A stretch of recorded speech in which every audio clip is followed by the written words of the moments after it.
There are a lot of comparisons to be made of The Karate Kid from 2010 and the series Cobra Kai.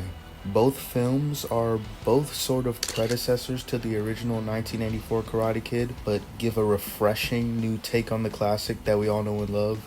I even believe that it was kind of confirmed that Cobra Kai and the Karate Kid from 2010 are both in the same universe, since the announcement of the new Karate Kid Legends movie not only had Mr. Han in it, but also had Daniel LaRusso in it as well, who was a part of both the Cobra Kai series and original Karate Kid movie from 1984, implying that Cobra Kai and the 2010's Karate Kid both exist on the same timeline.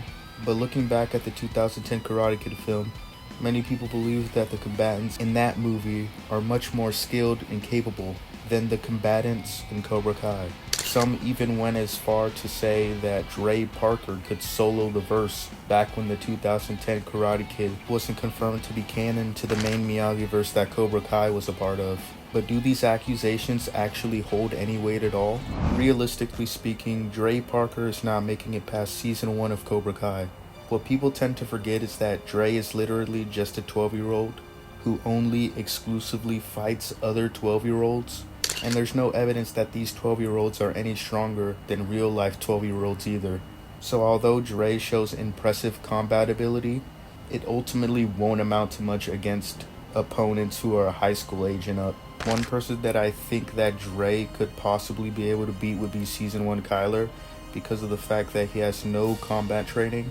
But even then, it's debatable because of the size difference. When it comes to trained fighters, Dre gets folded by pretty much any of the main characters at the Season 1 All Valley.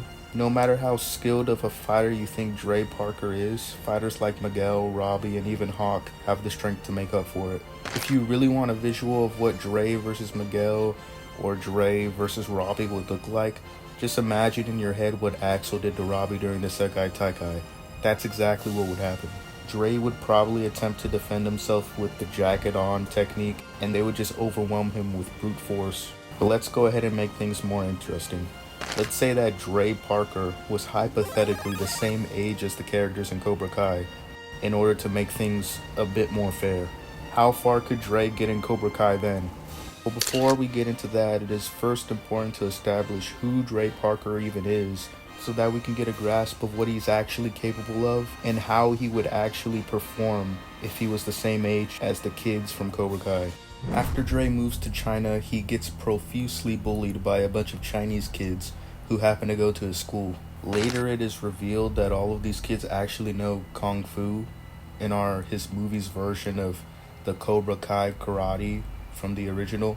The best of them being Chang, the leader of the group, the main antagonist to Dre, and essentially the 12-year-old version of Johnny Lawrence. In order to stop Chang from bullying him, Dre trains with Mr. Han and learns several Kung Fu techniques in preparation of fighting them in the tournament. Dre learns the jacket on technique, which are defensive maneuvers for blocking attacks, as well as a low block for defending against kicks and a forward push for pushing back opponents. Dre also learns this movie's version of the crane kick by studying a female Shaolin monk moving her body in such a way that causes snakes to mimic her movement. These techniques and many more make up Mr. Han's defensive crane style of Kung Fu. This style of Kung Fu is actually reminiscent of the real-world counterpart, the main difference being the manner in which the martial art is taught. Instead of teaching Dre Kung Fu through conventional methods, he chooses to instill his lessons through an array of methods that may seem a bit unusual to the naked eye, but are later proven to be effective in teaching martial arts fundamentals by building up a student's muscle memory.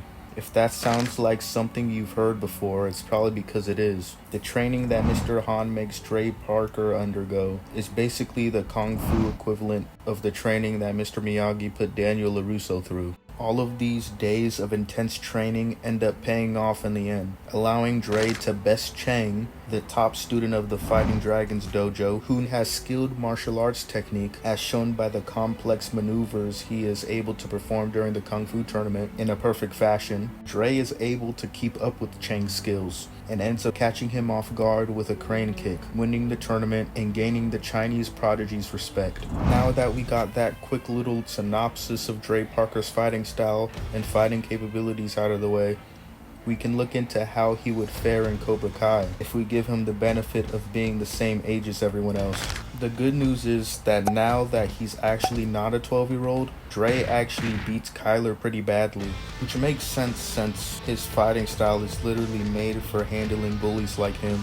Now we can finally move on to the Season 1 All-Valley level Cobra Kai characters. To make things simple, we can just tweak the All-Valley Karate Tournament rules a little bit and turn it into some sort of karate kung fu hybrid tournament. In this case, Dre would approach every fight with his signature defensive style of kung fu, which will most likely work out for him in the same way as Miyagi-Do karate works out for Robby, since they are both similar and now confirmed to be two fighting styles that are nothing but neighboring branches on the same tree. A lot of the Cobra Kai students are falling victim to Dre Parker's defense. Chang had both impeccable technique and attack speed, and Dre was still able to keep up and only get hit twice during the match. So people like Aisha, as well as everyone below her skill level, are not putting up a fight against Dre. Hawk would be way too aggressive and susceptible to being baited into leaving himself open during the tournament, something that Dre's fighting style capitalizes on. Hawk also has shown to be susceptible to being caught off guard by foreign techniques,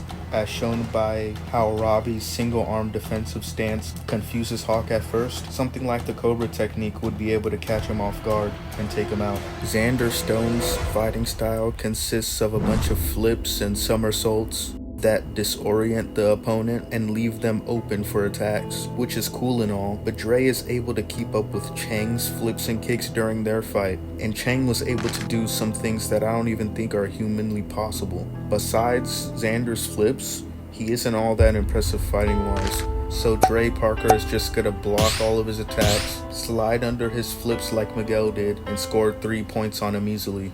But when Dre makes his way to Season 1 Robby Keene, his winning streak sadly comes to an end. Although both Robby and Dre have similar defensive styles of fighting, Robby's proficiency in martial arts still surpasses Dre's anyways, which can be seen by all of the techniques he learns and how effectively he uses them in the tournament. One of which being the two-legged kick, a technique that is supposedly so difficult that even Daniel LaRusso can't pull it off, which says a lot since Daniel is Miyagi-Do karate's greatest student. Moreover, the two-legged kick is stated by Daniel to only have been pulled off by Mr. Miyagi himself, who is unanimously agreed to be the greatest fighter in the verse, which is a statement that is actually backed up by the writers of Cobra Kai. And since the 2010 Karate Kid is a part of the same verse, that would make Mr. Miyagi above Mr. Han, who was Dre's sensei. Of course,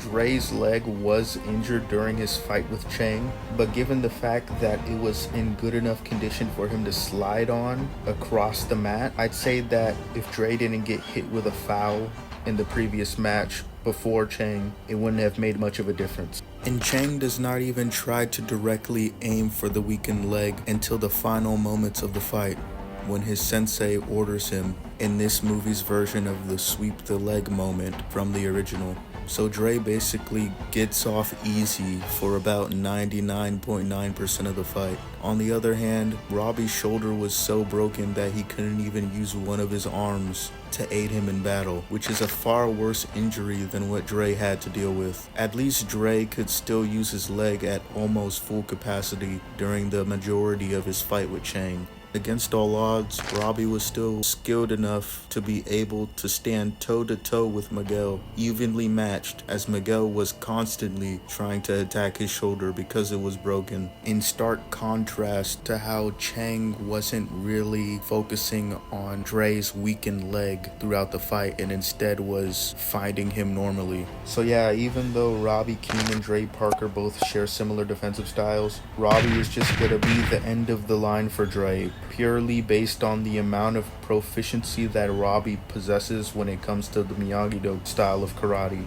Miguel also beats Dre just as badly as Robby does, based on the fact that Robby and Miguel are on the same skill level. Keep in mind as well that this is just season 1 of the show.